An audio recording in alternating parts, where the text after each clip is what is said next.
Welcome back to My Window from Silver Moon. Well, nobody was born running, at least that we know of. So why do most of us think we should just be good at it naturally?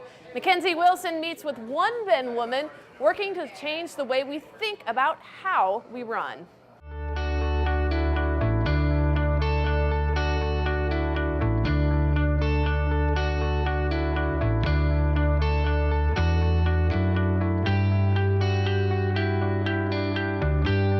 Anyone can be a runner. Even if you have really short legs? If you had short legs, if you had long legs, if you had, poor, bad knees or bad ankles, I do believe that some people biomechanically, or maybe if they've had injuries or things like that, it shouldn't be done for them. But yes, I do believe that anybody, doesn't matter how old you are, how young, how heavy, how goofy you feel, you can be a runner.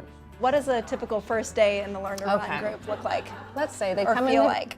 Well, they come in the shop and they get a very, very warm welcome. And they get the welcome from myself and from previous people who have been in the Learn to Run class. The first week is just 1 hour each night, and a lot more talking the first few classes, but then it becomes more and more running as people are comfortable. I don't tell people how far to run or how fast to run. It's at their own pace. And that's really unique because we've never really been taught how to run. Yeah. We've only been told how far to run or when to run. I've had people in their 60s email me and say, "Is this class for me? I want to try running, but I've never had a chance to do it, before." Yeah. And I've got these women now that they run half marathons. Really? And yeah, oh yeah. It's awesome. It is so cool just to see the transformation from people who have never done it. Maybe 30 seconds is their max, or they were smokers or drink, heavy drinkers, or some people you see 6 months later and they've lost all this weight. So they make the transformation. I just give them the information. I actually never called myself a runner until just really a couple years ago. Really?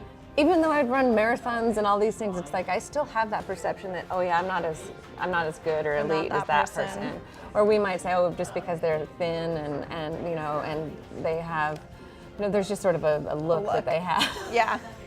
Well, you see it in a magazine. You see it's just like any other perception of, you look at Cosmopolitan and you see beautiful women, you see Runner's World and you see on the cover someone who's usually extremely fit. It's usually a woman in a sport bra. Yeah, exactly. And not all of us want to go out on the river trail like that or have the guts to. No, not at all. And so I think as you get out there and you're amazed at the many shapes and sizes of, and clothing choices that people wear. What would you say are like 3 things, if I show up in 6 weeks, what am I going to take away? Whether it be form or breathing, those kind of things. What are your main parts of it? The alignment of your body and just body awareness, somehow you're using it as you're running. Definitely breathing. And that's probably one of the biggest things that people emphasize that they just have trouble with from the start.